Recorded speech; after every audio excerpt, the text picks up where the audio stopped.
classic starts. The Secret Garden. Retold from the Frances Hodgson Burnett original by Martha Haley, illustrated by Lucy Curvino. Chapter 1, No One Left.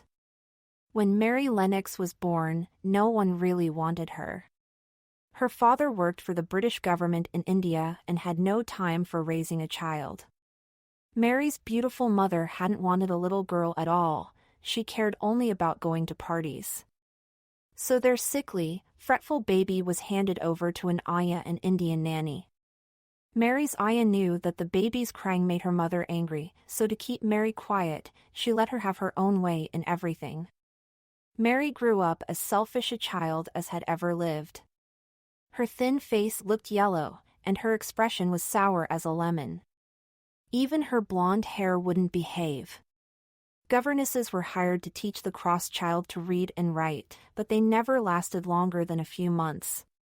Except for her ayah and the servants, Mary hardly ever saw other people, not even her mother. One blazing hot morning when Mary was 9, she was awakened by an unknown servant. She wanted her ayah, but her ayah couldn't come. Even when Mary had a tantrum, the servant just looked frightened and repeated her message. Mary knew something strange was happening, but no one would tell her what. Left alone, she went outside to play under a tree near the veranda. She was making a pretend flower bed when she heard her mother's voice speaking with a young army officer. They didn't notice the little girl, but Mary saw that her mother was alarmed. "Is it so very bad?" her mother asked. "Awfully," the officer replied. "You should have left 2 weeks ago, Mrs. Lennox, instead of staying for the ball." Just then, Mary heard a shout from the servants' quarters that grew louder and wilder.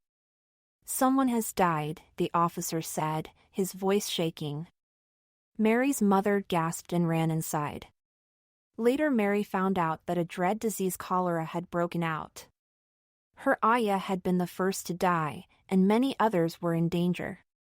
In a panic, many of the servants ran away in terror, leaving no one to care for Mary.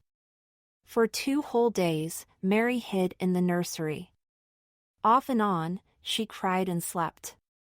She could hear odd, frightening sounds in the house and from the servants' huts. In the confusion, everyone had forgotten about her. The next day, Mary wandered into the dining room and ate some biscuits and fruit. She also drank a glass of tonic someone had left on the table. It was like medicine, and it made her drowsy. She went back to her bedroom and fell into a deep sleep. Mary finally awoke to silence and lay on her bed and listened for noises, but the house was perfectly still. Then she heard a rustling on the floor mat. Looking down, she saw a little snake. She wasn't afraid of him, knowing he was harmless. She watched him glide across the floor and slip under her door. Were they alone in the house? She wondered. Then she heard heavy footsteps on the veranda and men talking in low voices. One man said, "What a shame! That beautiful woman dead. I heard there was a child, too, but no one ever saw her." Just then, Mary's door opened. Mary stood up and an army officer came in, looking weary and troubled. Stiffly, the child said in a cross voice, "I am Mary Lennox. I fell asleep when everyone had cholera, and I just woke up." Stamping her foot, she demanded, "Why have they forgotten me? Why does nobody come?" A younger soldier with the officer just shook his head sadly and held Mary's hand. "Poor little kid. There's nobody left to come." This was the strange, sudden way Mary found out that both her parents and most of the servants had died. There really was no one left but herself and the rustling little snake. Chapter 2, On the Moors. The soldiers took Mary to the home of the Reverend Crawford, a poor English minister. He told her that she would soon be sailing to London and would live with her guardian, Mr. Archibald Craven, at Misselthwaite Manor in Yorkshire. So Mary left India and sailed on the long ocean voyage to England. In London, she was handed over to Mr. Craven's housekeeper, Mrs. Medlock, a stout woman with sharp black eyes and a black cape. Mary didn't like her, but then again, she hardly liked anyone. The next day, they began their railway journey to Misselthwaite Manor. Mary sat with her hands folded in her lap and stared out the window. She pretended not to care as Mrs. Medlock told her about her new home. "It's a grand place, in a gloomy way," the housekeeper said. 600 years old, with nearly 100 rooms full of fine paintings and furniture. But most of them are locked up. The manor's on the edge of the moor. It has a big park with gardens and trees. "Do you know anything about your uncle?" "No," Mary said, acting bored. "But don't you care? Didn't your parents ever tell you?" Mrs. Medlock asked. "Why should it matter?" Mary replied. "Well, I suppose it doesn't," Mrs. Medlock said. "He's not going to bother about you. He never troubles himself about anyone." She trailed off. A few moments later, she continued. "Mr. Craven's got a crooked back. He was never happy till he married. His wife, your aunt, was a sweet, pretty thing, and he'd have walked the world over to get her a blade of grass if she'd asked. Some people said she married him for his money, but she didn't. When she died, he became stranger than ever, won't see people. Most times, he's away. When he's at home, he shuts himself up in the West Wing. Don't expect to see him," Mrs. Medlock warned. "And don't expect people to talk to you. You'll look after yourself.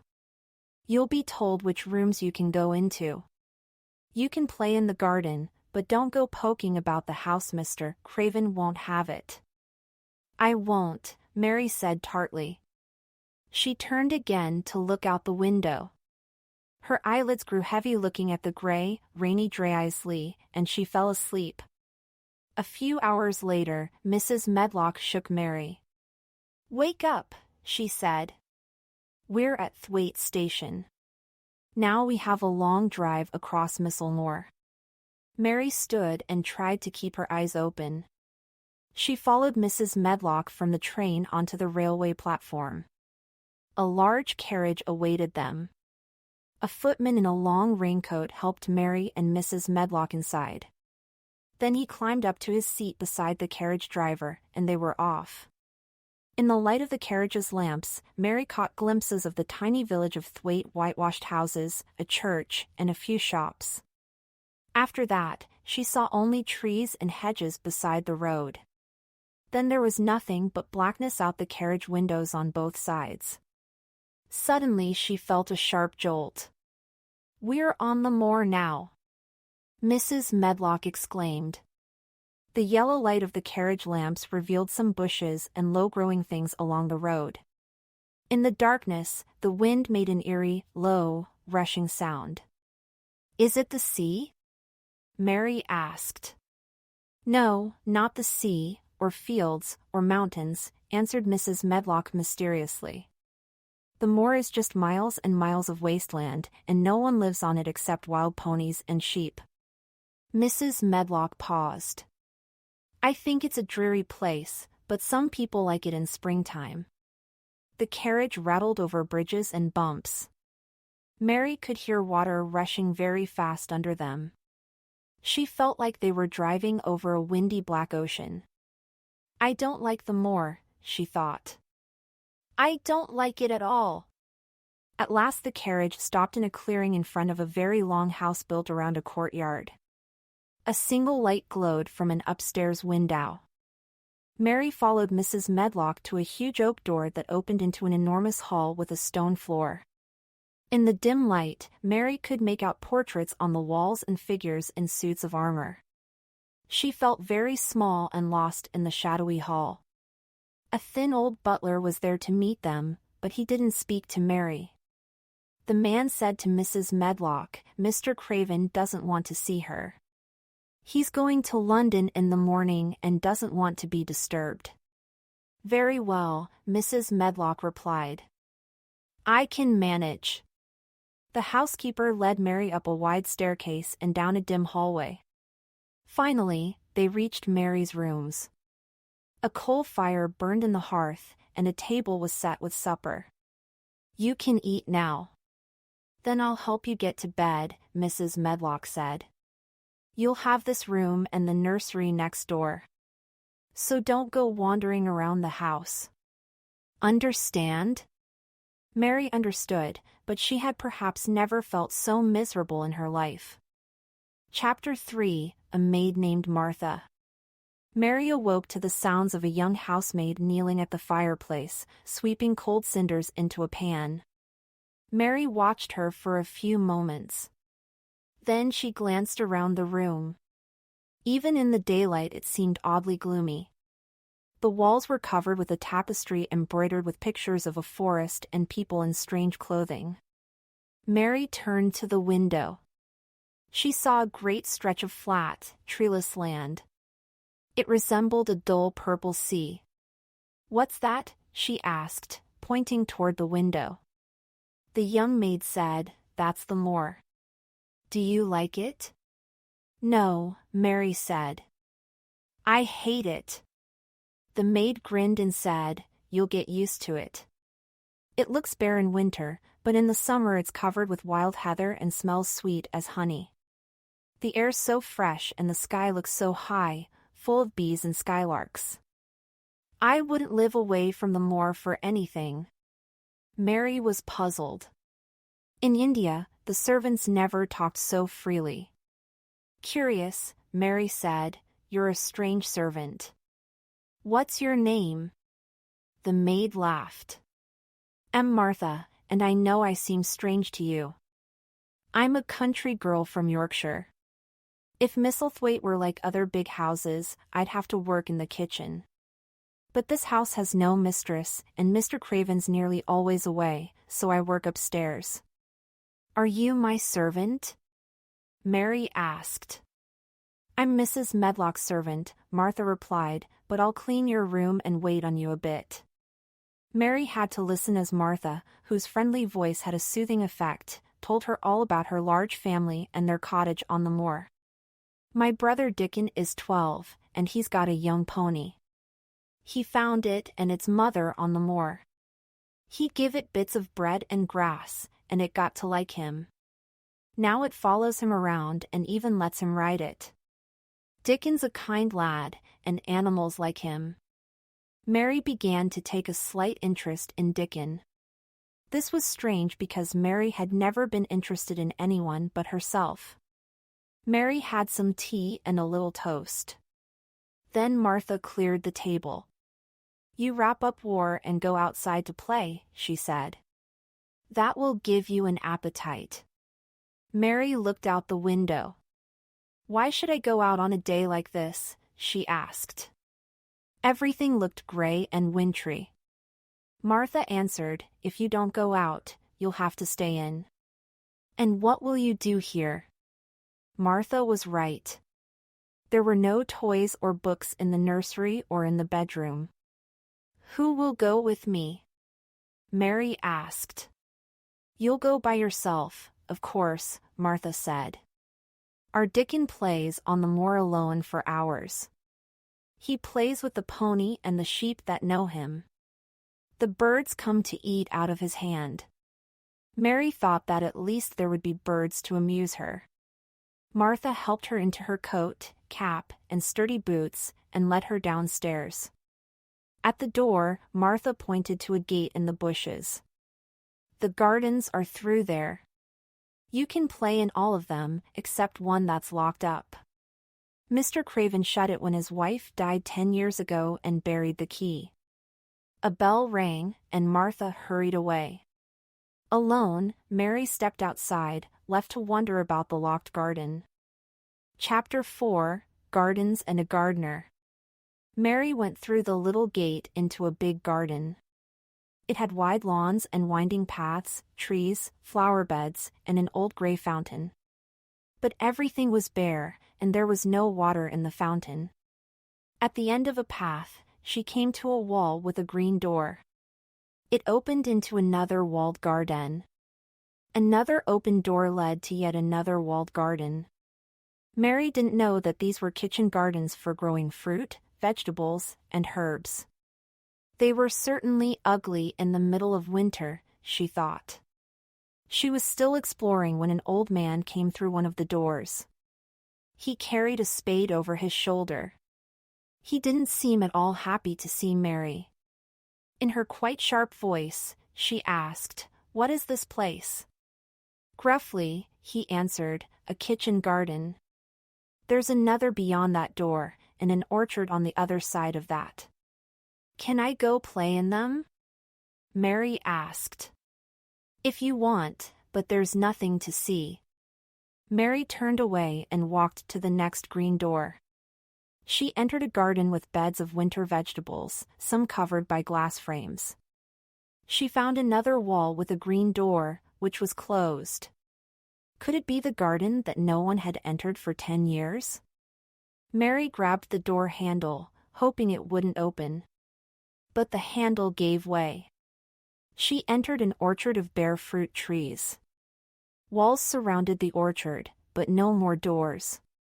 She noticed that one wall seemed to go beyond the orchard. Maybe it led to something on the other side? On a treetop behind the wall, a robin redbreast was perching. He burst into his winter song. Mary perked up. The bird's friendly little whistle made her feel better, and she almost smiled. When he flew away, she wondered if she would see him again. Perhaps he lived in the mysterious locked garden. Mary was very curious about the locked garden. If Mr. Craven had loved his wife, why did he hate her garden? She walked back to the first kitchen garden and crept up on the old man, who was digging. "I visited the orchard," she reported. "But there's no door to the garden on the other side of the wall," she said crossly. "I did see a bird with a red breast in a treetop singing." The old man began to whistle, and then Mary heard a little rustle. A bird flew over to them. He perched on a clod of dirt near the gardener's foot. It was wonderful. The old man stopped digging. He asked the bird, "Where've you been, you cheeky little fellow? Have you begun courting this early in the year?" The bird hopped and pecked the ground for seeds and insects. He seemed sprightly and cheerful, and Mary started to feel the same way as she watched him. "Does he always come when you whistle?" she asked. "Aye," the gardener said. "T've known him since he was a chick. He flew over from the other garden. But he was too weak to fly back for a few days.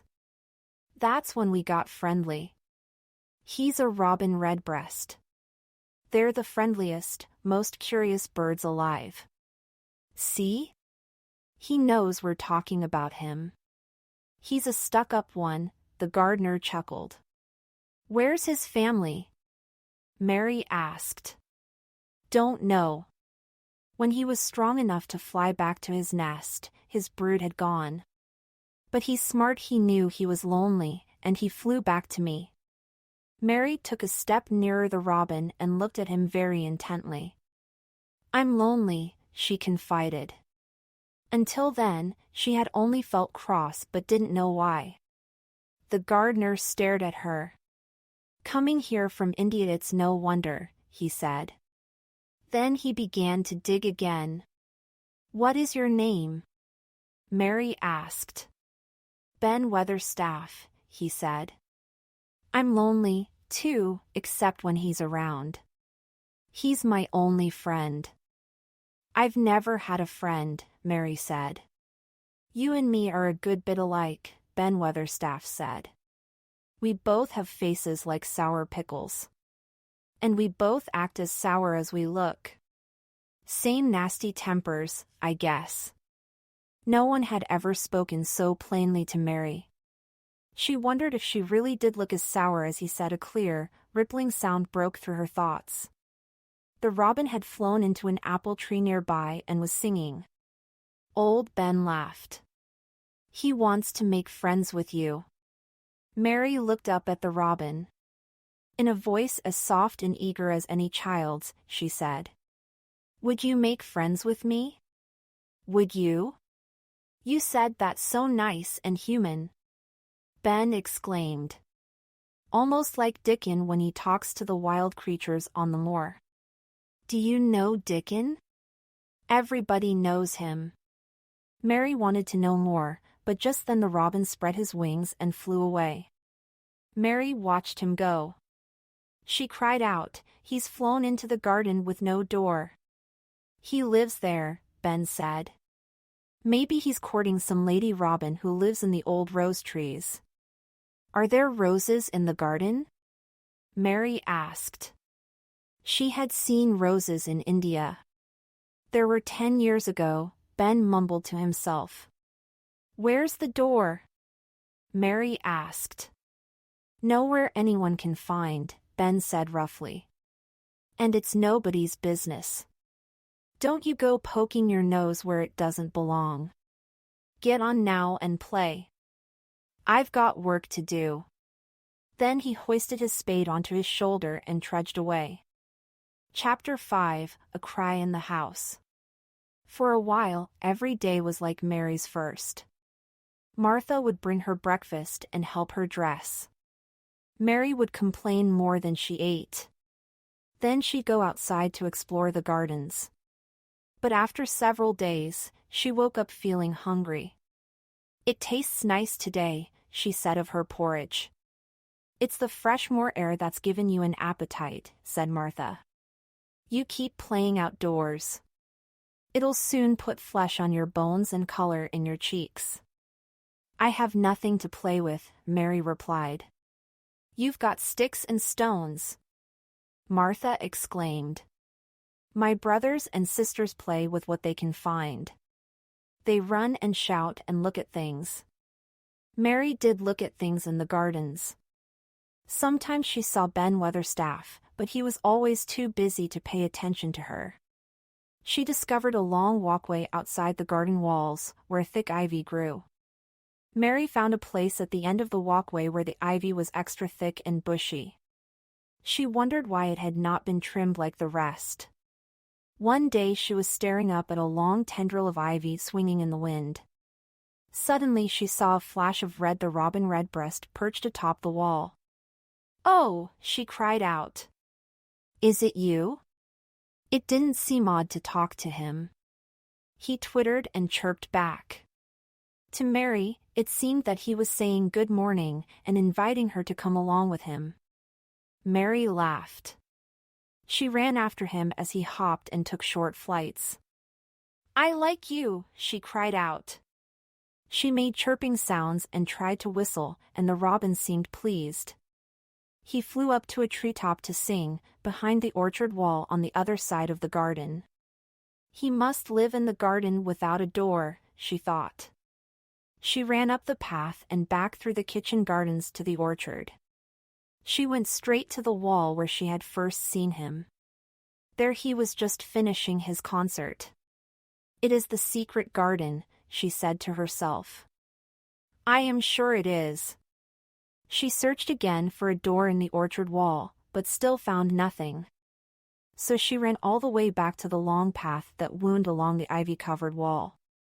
She walked up and down, searching very carefully. Still, no door. That night, Martha chatted amiably while Mary ate. Mary didn't mind listening to her now. When Mary finished her supper, she and Martha sat near the fireplace. The wind was howling outside. It banged at the windows like an invisible giant trying to break in. But by the fire, they felt safe and warm. Mary asked, why did Mr. Craven hate the garden? Although hesitant, Martha tried to explain. It was his wife's, and she loved it. Mr. and Mrs. Craven tended the flowers themselves. None of the gardeners ever went in. The two of them would stay there for hours, just reading and talk ing. And it was an old tree with a branch that bent like a seat Mrs. Craven liked to sit there. But one day, the branch broke and she fell. She was hurt so badly that she died the next day. That's why Mr. Craven hates it. Mrs. Medlock says nobody can talk about it, or about lots of other things. Mary fell silent. She was thinking about Mr. Craven and how sad he must be, when just then she heard a curious sound, like a child crying. She was sure that it was coming from inside. "Do you hear that?" she asked. Martha looked confused. She said, "It's the wind. Sometimes it sounds like someone's lost on the moor, crying for help. But it's here," Mary insisted, down one of the corridors. At that instant, a strong gust blew open Mary's door with a crash. The light went out. The sound of crying grew louder than ever. "I told you!" Mary shouted. "Someone is crying, and it isn't a grown-up." Martha jumped up. Then they both heard a door somewhere being banged shut. "It must be the new kitchen maid crying," Martha said stubbornly. "She has an awful toothache." Mary stared hard at Martha. Inside she knew that Martha was not telling the truth. Chapter 6, Opening Doors. It rained the next day, and the moor almost disappeared into the gray mist. Mary would not be able to go outside. "What does your family do when it rains?" she asked Martha. "Mostly we try to keep from getting under each other's feet," Martha chuckled. "The older children play in the cowshed. But Dickon goes out like it was a sunny day. Once he found a half-drowned fox cub and brought it home. Another time he found a young crow and named it Soot because it was so black. Now it goes with him everywhere." "If I had a fox or a crow, I could play with it," Mary said. "Can you read?" "You could read a book or work on your spelling," Martha suggested. "I can, but all my books were left in India," Mary said. Martha had an idea. "There are thousands of books in the library. Mrs. Medlock might let you in." But Mary had another idea. When Martha left, Mary stood at her window and thought of a plan. She didn't care much for the library, but it reminded her of the 100 rooms with closed doors. Were they all locked? What was inside them? If there really were 100, she could count them. At least it would be something to do. She quietly left her room and entered a long hallway that branched off into other ones. There were doors everywhere and pictures on the walls. She wandered into a long gallery. Its walls were covered with paintings of men and women in grand costumes of satin and velvet. Mary continued to explore. One room down the hall seemed to be a ladies' sitting room with embroidered velvet covering the walls. A little cabinet displayed dozens of little elephants made of ivory. Mary had lived in India, so she knew all about elephants. She played with the ivory elephants until she grew tired and decided to return to her room, but she had lost her way. She came to a tapestry hanging at the end of a short hallway. As she tried to decide which way to go, a cry broke through the stillness. It wasn't like the crying she had heard the night before. This time it was a short, childish whine. Her heart began beating fast. "It is crying," she said to herself, "and it's nearer than last night." She brushed against the tapestry by mistake. To her surprise, she opened a hidden door. Mary could see down another hall, and at the end of it, Mrs. Medlock coming toward her carrying a bunch of keys. She looked very cross. "What are you doing here?" Mrs. Medlock demanded. She took Mary's arm and pulled her away. "I took a wrong turn," Mary began, "and then I heard someone crying." "You didn't hear anything of the sort," Mrs. Medlock snapped. "Go to your room now, or I'll box your ears." Mrs. Medlock pulled Mary down the twisting hallways back to her room.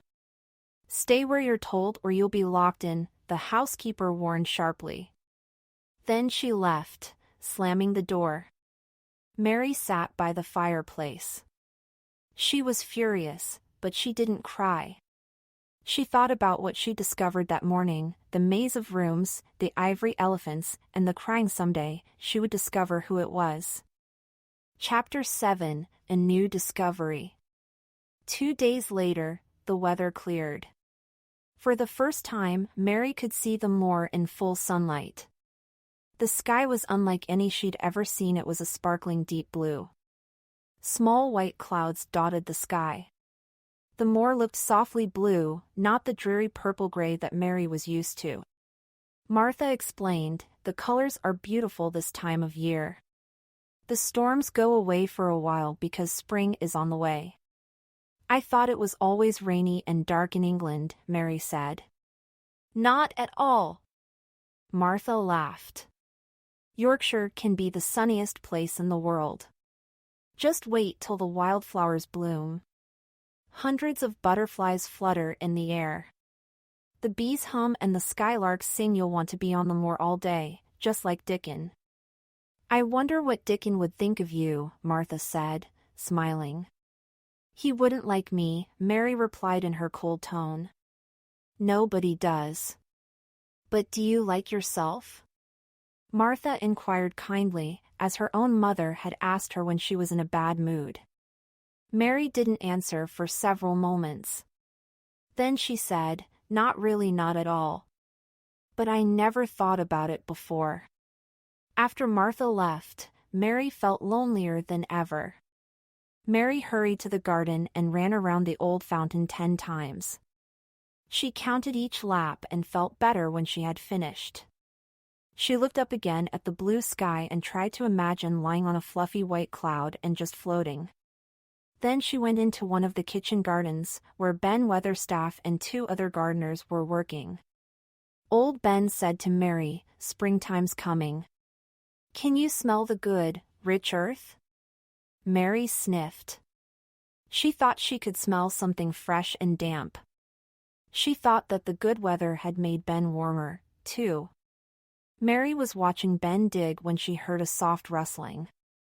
The robin alighted on the ground. He was very lively and hopped all around her feet. "He's never known a little girl before," Ben said. "He wants to find out all about you." "Are things growing where he lives? In the garden with the old rose trees?" Mary asked. "Ask the robin," Ben said. "He's the only one who's been inside it for 10 years. A little later, Mary wandered off. She was thinking of how she liked the garden, and how she'd begun to like the robin, and Dickon, and Martha's mother, and Martha. She wasn't used to liking people. She found the path outside the ivy-covered wall. The robin flew around there, too. He hopped about the bare flower beds, pecked at the ground, and pretended not to notice Mary. But she knew that he had followed her. This excited her. "You are the prettiest bird in the world," she exclaimed, "and you remember me." Mary talked and chirped back to him. The robin puffed out his chest, flicked his tail, and twittered. She put her face close to his and tried to make robin sounds. But she knew not to touch him for fear of frightening him away. The robin hopped over to the flower bed and began to peck for a worm.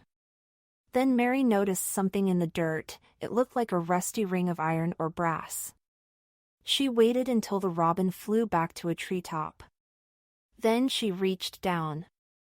But it wasn't a ring. It was an old key, and it had been buried for a long time. Chapter 8, Something in the Ivy. Mary put the key in her pocket. She decided to keep it with her whenever she went outside, in case she found the hidden door to the garden. She wouldn't ask for permission to go in either. She imagined making a special place just for herself. As she thought, she stared at the ivy walls. "It's very silly," she said tartly. "I'm so near the garden, but there's no way in." The next morning, Martha returned from her day off with lots to tell Mary. "I told my family about you," Martha said cheerfully. They wanted to hear all about the little girl from India who had been waited on her whole life. Mary said, "I'll tell you more before your next day off. Your brothers and sisters might like to hear about riding on elephants and camels and hunting tigers." "My word!" Martha exclaimed with delight. That would be as good as the wild animal shows. She then put her hand into her apron pocket. "I've brought you a present," Martha said. She took out a strange object, a rope with a striped handle at each end. Mary was mystified. She'd never seen one and asked what it was for. "It's a skipping rope," Martha explained. "Mother bought it from a peddler. Just watch." Martha went to the middle of the room and began to skip. She counted to 100. When she stopped, her cheeks glowed and her eyes sparkled. Her breath came in little pants. "I could already skip to 500 when I was 12, Martha said breathlessly. She handed the rope to Mary. "Now you try," she said. "It does take practice, but Mother says there's no better toy. She says that skipping rope will stretch your limbs and make you stronger." Mary wasn't very good at skipping. Still, she liked trying and didn't want to stop. "Go skip outside," Martha said. "Mother says you should be outdoors as much as you can." Mary got into her coat and slung her new toy over her arm. She was about to leave when she turned back to Martha. "It was your wages that bought this rope, wasn't it?" "Thank you, Martha." She said it so stiffly because she wasn't used to thanking people. Then she held out her hand. Martha shook it.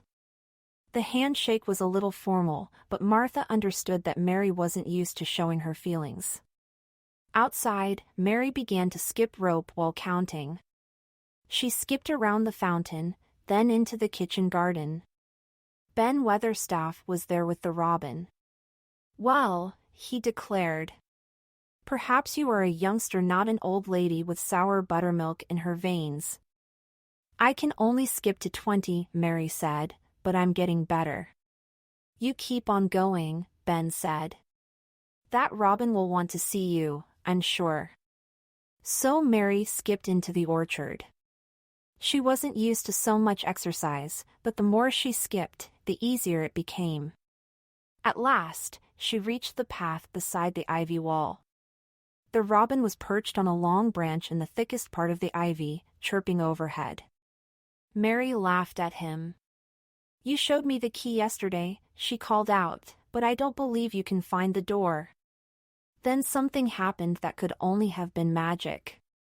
A gust of wind blew down the path. It was pleasant and strong. It blew some of the ivy branches away from the wall.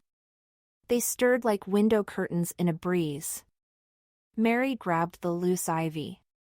She had seen something in the wall, a round doorknob hidden by the vines. Her heart thumped in her chest. She held the ivy away from the door. Touching the door with her fingers, she felt a small hole, a keyhole. Trembling, she took the rusty old key from her pocket where she had been hiding it. She put it in the keyhole. She had to use both hands to turn it, but somehow it did turn. She glanced up and down the path.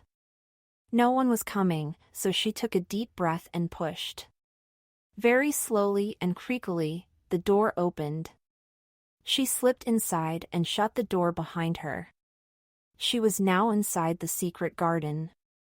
Chapter 9, Such a Strange Place. The garden was the most mysterious place anyone could imagine. Its walls were covered with bare branches. Wintry brown grass covered the ground. There were clumps of bare bushes and little trees. Mary knew that they were rose plants like she had seen in India. There were other kinds of trees. The climbing rose canes hung down like curtains, and the vines had grown together, making little bridges between the trees. The tangle of branches and vines made the garden seem so mysterious. It was very quiet. Even the robin in the treetop didn't move. In a whisper she said, "I am the first person to speak in this place in 10 years. She walked over the brown grass. Stopping under one of the vine bridges, she wondered if they were all quite dead. She hoped not. Even so, she was inside the garden, a world of her own at last. The sun was shining, and the sky looked even bluer here. The robin flitted from one tree to the next. He chirped busily, telling her about the garden. She forgot to feel lonely. She kept thinking how beautiful it would be if the garden came alive. She began to skip around the garden, taking it all in. There were little paths in the grass, stone benches, and moss-covered urns. Then she noticed a flower bed full of dried grass with little green shoots sticking out of the ground. She remembered what Ben had told her. "There are things growing here," she exclaimed. "It isn't quite dead." She looked about carefully. She found many more pale green shoots among the old beds. Although she had never been a gardener, she thought she could help tend the little plants. She found a sharp stick. With great care, she dug away the grass around a few plants. She dug up some little white things that looked like onions and then replanted them. When she'd cleared a space, she said, "Now the plants can breathe." She decided to do more each day until she had done them all. Mary almost forgot about lunch and had to run back to the house. Martha was very surprised to see Mary's rosy cheeks and bright eyes. She was even more surprised when Mary asked for double helpings of meat and rice pudding. While eating, Mary asked, "What are those white things in the ground that look like onions?"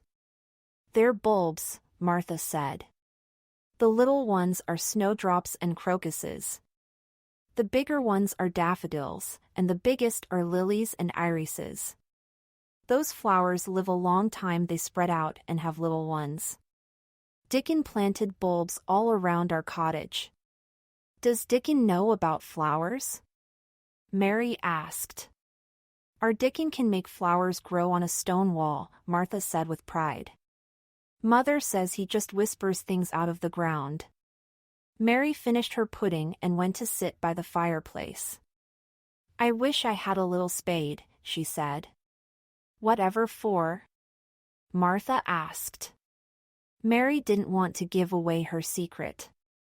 If Mr. Craven found out, she feared, he might lock up the garden forever. After a minute she said, "I don't have much to do here. I only have you and Ben Weatherstaff to talk to, and you're both so busy. If I had a spade and some seeds, I could make a little garden." Martha's face lit up. "Why, that's what Mother said. You could grow parsley and radishes.